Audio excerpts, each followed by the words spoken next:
और मुझे याद है शायद हमने इसका लॉन्चिंग टैगोर हॉल में किया था। तो उसके बड़े बड़े जो हमारे मन में डिजाइन थी उसके चित्र लगाए थे।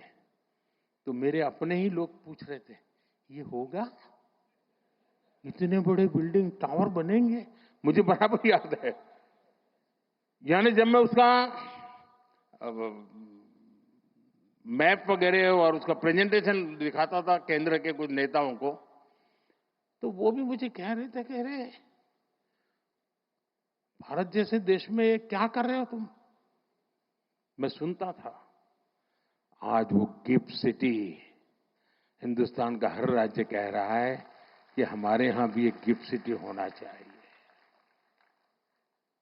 साथियों, एक बार कल्पना को करते हुए उसको जमीन पर, धरातल पर उतारने का अगर हम प्रयास करें तो कितने बड़े अच्छे परिणाम मिल सकते हैं, ये हम भली भांति देख रहे हैं।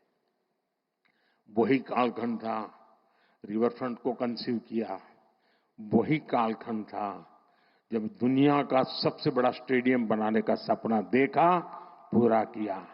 वही कालखंड था दुनिया का सबसे ऊंचा स्टैच्यू बनाने के लिए सोचा, पूरा किया।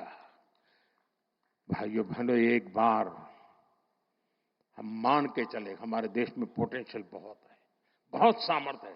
साथियों, मुझे पता नहीं क्यों निराशा जैसी चीज मेरे मन में आती नहीं है।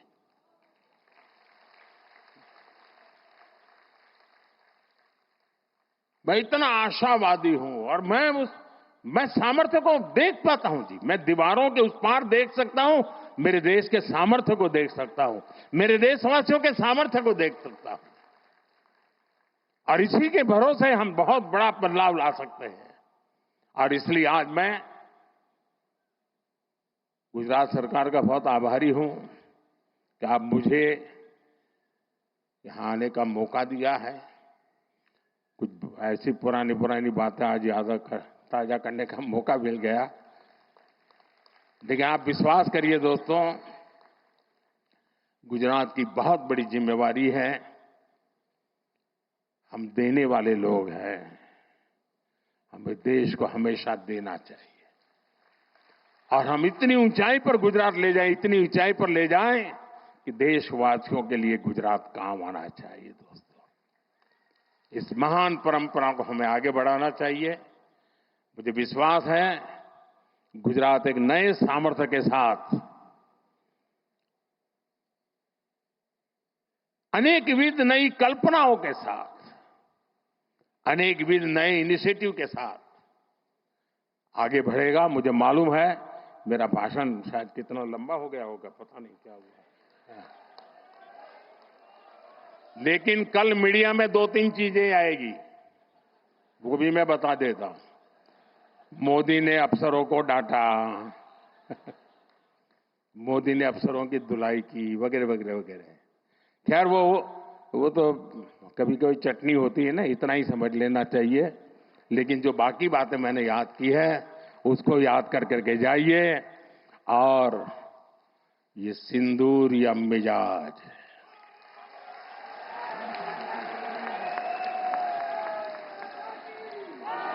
ये सिंदूरिया स्पिरिट, दोस्तों 6 मई को, 6 मई की रात ऑपरेशन सिंदूर सैन्य बल से प्रारंभ हुआ था।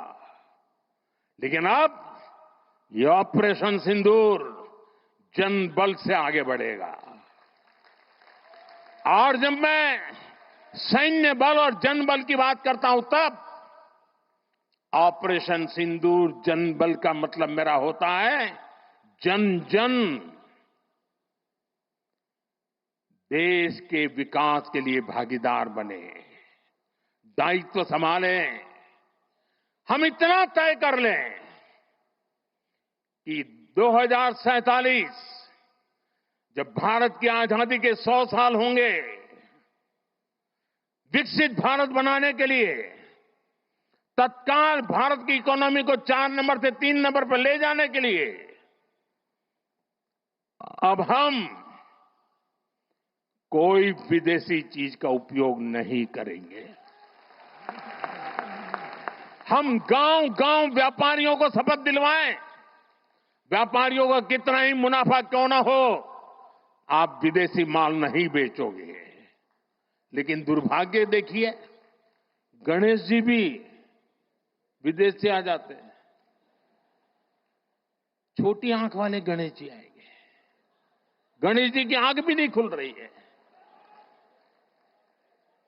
होली होली रंग छिड़कना है, बोले विदेशी।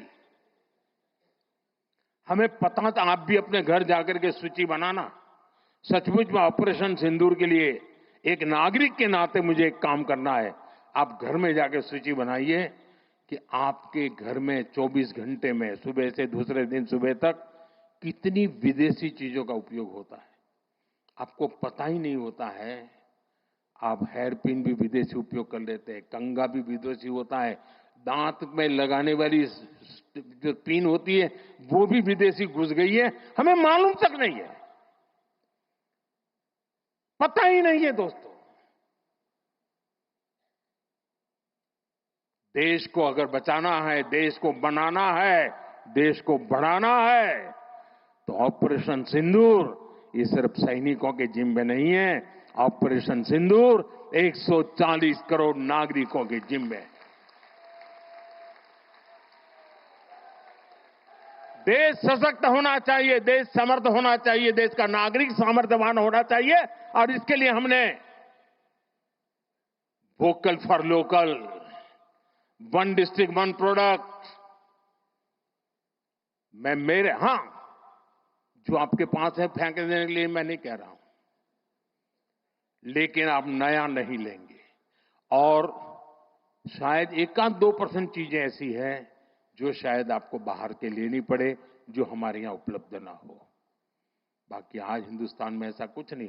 आपने देखा होगा, आज से पहले 25 साल 30 साल पहले विदेश से कोई आता था तो लोग लिस्ट भेजते थे, ये ले आना, ये ले आना। आज विदेश से आते हैं, वो पूछते हैं कि कुछ लाना है, तो यहां वाले के नहीं, यहां सब है, मत लाओ, सब कुछ है। हमें अपनी ब्रांड पे गर्व होना चाहिए, मेड इन इंडिया पर गर्व होना चाहिए। ऑपरेशन सिंदूर सैन्य बल से नहीं, जनबल से जीतना है दोस्तों। और जनबल आता है मातृभूमि की मिट्टी में पैदा हुई हर पैदावार से आता है। इस मिट्टी की जिसमें सुगंध हो, इस देश के नागरिक के पसीने की जिसमें सुगंध हो, उन चीजों का मैं इस्तेमाल करूंगा। अगर मैं ऑपरेशन सिंदूर को जन जन तक, घर घर तक लेके जाता हूं, आप देखिए हिंदुस्तान को 2047 के पहले विकसित राष्ट्र बना के रहेंगे और अपनी आंखों के सामने देख के जाएंगे दोस्तों।